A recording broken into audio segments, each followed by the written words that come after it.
የኮሬ ቡርጂ ሀገረ ስብከት የ2017 በጀት ዓመት የሥራ አፈጻጸም ሪፖርት እንደሚከተለው አቀርባለሁ።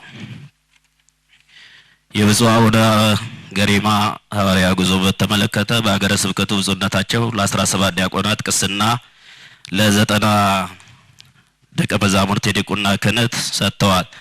በቅዱስ ሲኖዶስ በተሰጣቸው የቋሚ ሲኖዶስ አባል ሆኖ በተመረጡ ጊዜ ከተሰጣቸው ኃላፊነት ጎን ለጎን በአዲስ አበባ ከተማ በተለያዩ አካባቢዎች የሚገኙ የሀገረ ስብከቱ ተወላጅ ምዕመናን በማስተባበር በቦሌና ረጴ ወረዳ ለረሳ ቅዱስ ገብርኤል ቤተክርስቲያን ጥንድ ሙሉ ለ5 ሰሞኖኛ ልብሰ ተክህኖ እና ሙሉ የቤተ መቅደስ መገልገያ ዕቃዎችን አበርክተዋል። ብፁዕነታቸው ባደረጉት ሐዋርያ ጉዞ በሁሉም ወረዳዎች በመዘዋወር አባታዊ ቃለ ምዕዳንና ቡራኬ ሰጥተዋል። በብፁዕነታቸው ሐሳብ አመንጭነት በይርጋ ጨፌ ወረዳ በቅዱስ አማኑኤል በውዴሳ ደብረ መድኃኔዓለም በ14ኛው መቶ ክፍለ ዘመን የተመሰረተውን የሮዋላ መድኃኔዓለም ቤተክርስቲያን ጉዞ በማዘጋጀት በራሳቸው መሪነት ምዕመናንን ወንጌል በማስተማርና በመባረክ ህዝቡን በማስተባበር አብያተ ክርስቲያናቱ እንዲረዱ አድርገዋል። ብፁዕነታቸው በቃለ ዓዋዲው በቤተ ክርስቲያን ዙሪያ ለሀገረ ስብከቱና ለወረዳ ቤተ ክህነት ሰራተኞች፣ ለደብር አስተዳዳሪዎች፣ ለአስተዳደር ሰራተኞች፣ ለካህናት አባቶችና ለሰባኪያነ ወንጌል እንዲሁም በሀገረ ስብከቱ ስር ለሚገኙ ለሰበካ መንፈሳዊ ጉባኤ ተመራጮች፣ ለተለያዩ ማህበራት እንዲሁም ለባለድርሻ አካላት ስልጠና ሰጥተዋል። መልካም አስተዳደርን በተመለከተ ዘመናዊ አስተዳደር ስርዓትን ከመዘርጋት አንጻር በበጀት ዓመቱ የሂሳብ አሰራሩን ወደ ድርብ አመዘጋገብ ደብል ኢንትሪ በዘርፉ የሰለጠነ ባለሙያ ከመቅጠር ጎን ለጎን ለሀገረ ስብከት ሰራተኞች ስለ ዘመናዊ ሂሳብ አያያዝ በሰለጠኑ ባለሙያዎች ስልጠና ተሰጥቷል። በበጀት ዓመቱ ግጭትና አለመግባባት የነበረባቸውን ቦታዎች ታች ድረስ በመውረድ እና ሰፊ ውይይቶችን በማድረግ ችግሮች እንዲፈቱ በመደረጉ በአሁኑ ሰዓት ሀገረ ስብከቱ ፍጹም በሚባል ደረጃ ሰላማዊ ሁኔታ ላይ ይገኛል።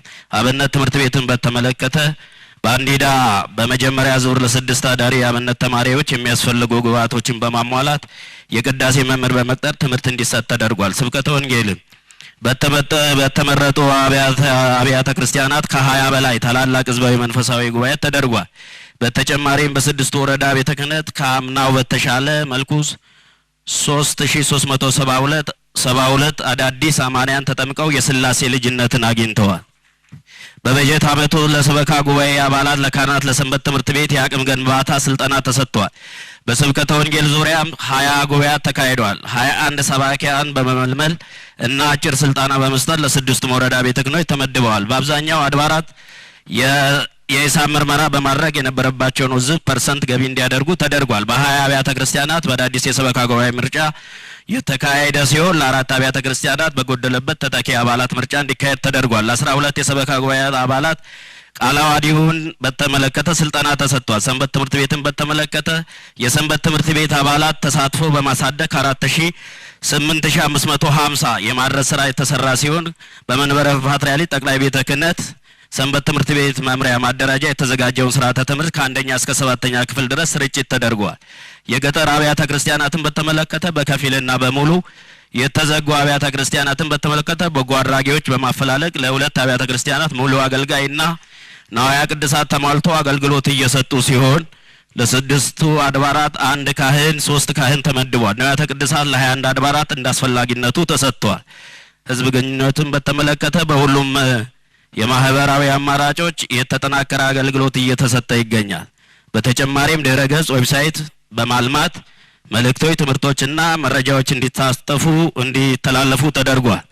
ፐርሰንትን በተመለከተ የጠቅላይ ቤተ ክህነት 35% በተመለከተ ሀገረ ስብከቱ በበጀት ዓመቱ ገቢውን አሳድጓል። ከአምናው በ53% ብልጫ በማምጣት 3,152,461 ብር ከ30 ሳንቲም ገቢ አድርጓል።